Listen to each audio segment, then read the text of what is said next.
तान्या हमेशा शैतानियां करती रहती थी। खेल कूद की शौकीन तान्या कभी इधर भागती कभी उधर भागती, बस उसे कोई पढ़ने को ना कहे। अगर किसी ने पढ़ने को कह दिया तो मानो उसकी जान ही मान ली हो। उसे पढ़ना बिल्कुल भी अच्छा नहीं लगता था। तानिया चाहती थी कि वह हमेशा खेलती कूदती रहे और उसकी माँ उसे रोज शाम को पढ़ने के लिए बिठा देती थी। एक दिन तान्या अपना सबसे पसंदीदा खेल खेल रही थी। जैसे ही उसकी माँ ने उसे पढ़ने को कहा वह बहुत ज्यादा गुस्सा हो गई। उसने सोचा कि अगर वह घर की सारी किताबें जला दे तो उसकी प्रॉब्लम हमेशा के लिए खत्म हो जाएगी। अगले दिन जब उसकी माँ घर पर नहीं थी, तान्या ने सारी किताबों में आग लगा दी। उस आग में एक लाल किताब भी थी। जैसे ही वह किताब जली, बिजली जोर जोर से गड़गड़ाने लगी, तेज हवाएं चलने लगी और अचानक से एक लपट बाहर निकली जो धीरे धीरे एक औरत का रूप लेने लगी। तान्या उसे देखकर बहुत ज्यादा डर गई। तभी अचानक वहां पर उसकी माँ आ गई और तान्या को एक थप्पड़ लगा दिया और तान्या की माँ तुरंत उसे पूजा वाले कमरे में ले गई। माँ ने तान्या को बताया कि जब वह लोग इस घर में आए थे तब कुछ लोग कहते थे कि इस घर में एक चुड़ैल का साया है, तो उन लोगों ने एक बड़े पुजारी को बुलाकर इस घर की पूजा कराई और उस पुजारी ने अपनी शक्ति से उस चुड़ैल के साए को इस किताब के अंदर कैद कर दिया और बोला कि कभी भी इस किताब को कोई हाथ ना लगाए और अगर गलती से किसी ने इसे आग में डाल दिया तो यह चुड़ैल वापस आजाद हो जाएगी। तान्या ये बात सुनकर डर गई और बोली, माँ अब क्या करें? तब माँ ने बोला, पुजारी जी ने उन्हें एक पवित्र जल दिया था कि अगर ये चुड़ैल कभी गलती से बाहर आ भी जाए तो इस जल को छिड़ककर उस चुड़ैल को फिर से कैद किया जा सकता है।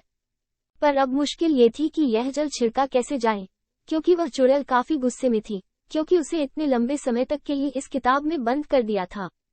तभी अचानक वहां रोते बिलखते दो छोटे छोटे बच्चे आ गए और वह चुड़ैल उन बच्चों के पास शांति से खड़ी थी।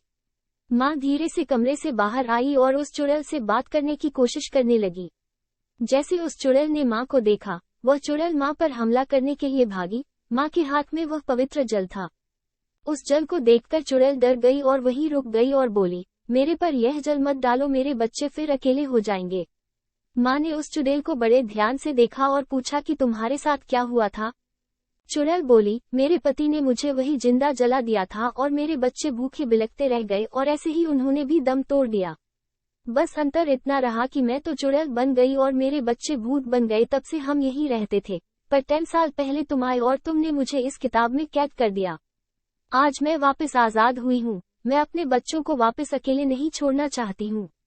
माँ सोचने लगी कि अगर ये चुड़ैल ऐसे ही रही और लोगों को नुकसान पहुँचाएगी। तभी चुड़ैल बोली कि तुम हम पर जल मत डालो, हमें मुक्ति दिला दो। माँ ने पूछा कि मैं तुम्हें मुक्ति कैसे दिला सकती हूँ?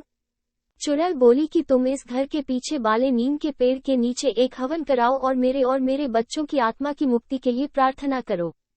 माँ ने पूछा कि उस पेड़ के नीचे क्यों? चुड़ैल बोली कि मेरे पति ने मुझे यहीं जलाया था और अगर कोई उस पेड़ के नीचे हवन करता है और मेरे बच्चों की मुक्ति की प्रार्थना करता है तो हमें मुक्ति मिल सकती है।